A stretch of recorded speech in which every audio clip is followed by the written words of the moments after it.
రాష్ట్రంలో మాత్రం ఒక పార్టీ ఉంది. నేను ఆ పేరు చెప్పకూడదు, ఆ పార్టీ పేరు. ఐడియా ఉందా తమ్ముళ్ళు అని అడుగుతున్నా మీ అందరికీ. కాబట్టి నేను చెప్పను. ఆ పార్టీ ఫ్రస్ట్రేషన్లో ఉంది. ఆ పార్టీ బ్యాచ్ నేరాలు ఘోరాలకు తెగబడుతున్నారు. అసెంబ్లీకి రారు, బయట వస్తే అరాచకాలు చేస్తారు. నిన్నే కడపలో చూశాను. నేను చెప్పకపోతే శుభ సందర్భంలో కూడా ఈ రాష్ట్రంలో జరిగే విషయాలపైన మీకు చైతన్యం ఉండాలి. అప్పుడే అప్రమత్తంగా ఉంటాం. చరిత్రలో కూడా మీరు చూడండి, ప్రతి సంవత్సరం చరిత్రలో జరిగినటువంటి విషయాలన్నీ నరకాసురుని వధ చేస్తే దీపావళి పండుగ చేసుకుంటాం. దానికి కారణం అలాంటి వ్యక్తుల్ని గుర్తుపెట్టుకుంటేనే మంచి జరుగుతుందనే ఉద్దేశంతో అప్రమత్తంగా ఉండాలని చేస్తాం. నిన్నే కడపలో దస్తగిరి అనే వ్యక్తిని చంపేశారు. చంపిన తర్వాత ఇన్వెస్టిగేషన్ చేసి ఎవరు తప్పు చేస్తే వాళ్ళపైన యాక్షన్ తీసుకుంటాం. కానీ వాళ్ళు చేసేది చూస్తే వివేక హత్య తరహాలో మోసం చేయాలనుకున్నారు. మీకు అందరికీ జ్ఞాపకం ఉంటుంది, నేనే ముఖ్యమంత్రి. వివేకానందుడి హత్య జరిగింది. జరిగితే సాక్షి టీవీలో గుండెపోటుతో చనిపోయాడన్నారు. నేను కూడా అయ్యో పాపం అన్నాను. ఆయన కూతురు ఇన్వెస్టిగేషన్ చేయండి, పోస్ట్ మార్టం చేయమని అడిగింది. మనం ఏ తప్పు చేయలేదు చేయమన్నాను. సాయంత్రానికి గుండెపోటు కాదు, ఇది గొడ్డలి వేటని డాక్టర్స్ చెప్పే పరిస్థితికి వచ్చారు. ఆ సాయంత్రం నేను తండ్రి లేడు, ఉన్న చిన్నాన్న కూడా చంపేశారని రివర్స్ మాట్లాడాడు. మరుసటి రోజు నా చేతిలో కత్తి పెట్టి నారాసుర రక్త చరిత్రని సానుభూతి పొంది ఓట్లు సంపాదించాడు. ఇప్పుడు అదే తరహాలో ఇది కూడా చేయాలంటే అలర్ట్గా ఉన్నాం. డబ్బు కోసం సొంత పార్టీ నేతలను సైతం కడతీర్చే కిల్లర పార్టీ ఆ పార్టీ. వాళ్లే చంపుతారు, వాళ్లే పరామర్శిస్తారు, అపోజిషన్ పైన నేరం పెడతారు, వాళ్లే న్యాయం చేయాలని డిమాండ్ చేస్తారు. ఇది కూడా అదే మాదిరిగా చేసే పరిస్థితికి వచ్చారు. వీళ్ళ మేనమామ ఉన్నాడు, వాళ్ళ మేనమామ శిష్యుడు ఒకడున్నాడు. వీళ్ళందరూ కలిసి దొంగ వ్యాపారాలు చేసి, అవినీతి వ్యాపారాలు చేసి ఆస్తుల పంపకంలో అతన్ని చంపేసే పరిస్థితి వస్తారు. ఇది ఒకటి కాదు, ఇలాంటి చాలా జరుగుతున్నాయి. ప్రజలందరూ గుర్తుపెట్టుకోవాలి, నేను చేసేది రాజకీయం రాజకీయ నాయకులతో కాదు, నేరస్తులతో రాజకీయం చేస్తున్నాం. కానీ నేను భయపడను.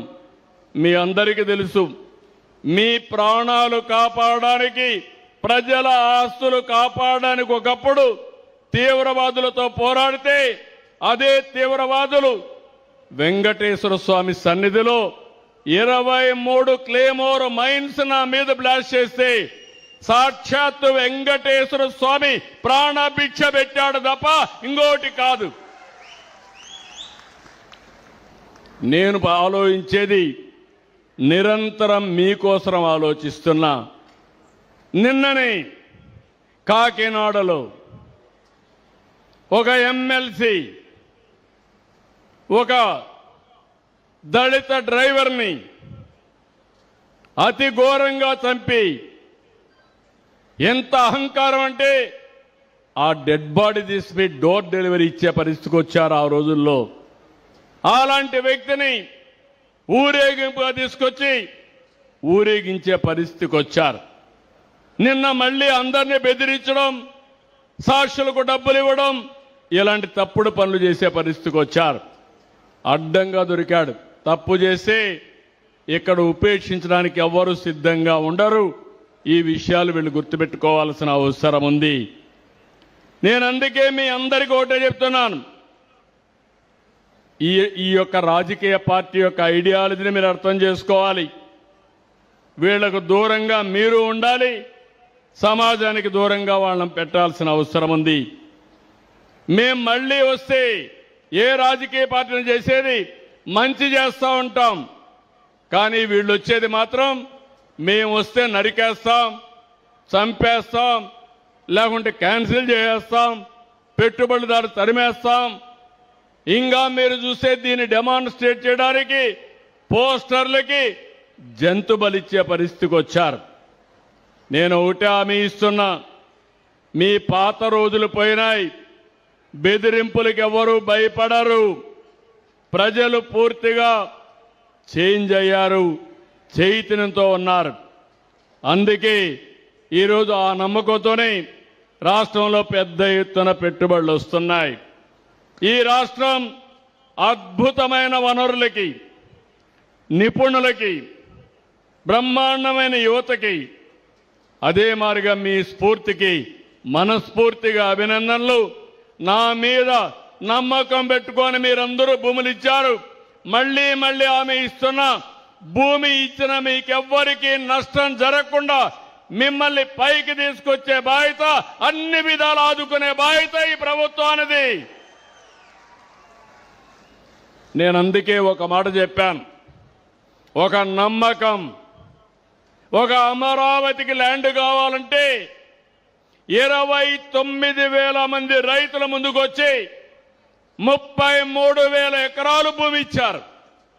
ఆ రైతులకు అన్యాయం జరగల, వాళ్ళ జీవితాల్లో మార్పు వస్తుంది. సమైక్య ఆంధ్రప్రదేశ్లో ఆ రోజుట్లోనే నేను ఒక ఎయిర్పోర్ట్ కట్టాలంటే 5,000 ఎకరాలు భూమి శంషాబాద్లో ఇచ్చారు. నేను ఆ రోజు కూడా చెప్పాను, మీరిక్కడ భూమి ఇచ్చారు, పక్కనే భూమి కొనుక్కోండి, వ్యాపారాలు పెట్టుకోండి, మీ జీవితాల్లో వెలుగులు వస్తాయని చెప్పా. నన్ను నమ్మారు, భూమి ఇచ్చారు, చెప్పింది చేశారు.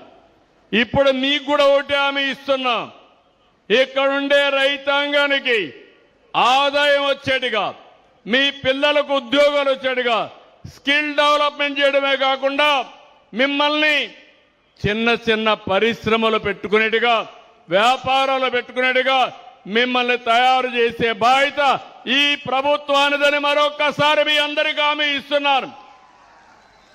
మీరు వేరే ప్రాంతానికి పోవాల్సిన అవసరం లేదు, ఇక్కడే ఉందాం. ఇప్పుడు పెట్టిన ఇండస్ట్రీ కూడా పొల్యూషన్ లేదు. నేను ఒకటే ఆలోచిస్తున్నాను, రాష్ట్రం మొత్తం నెట్ జీరో.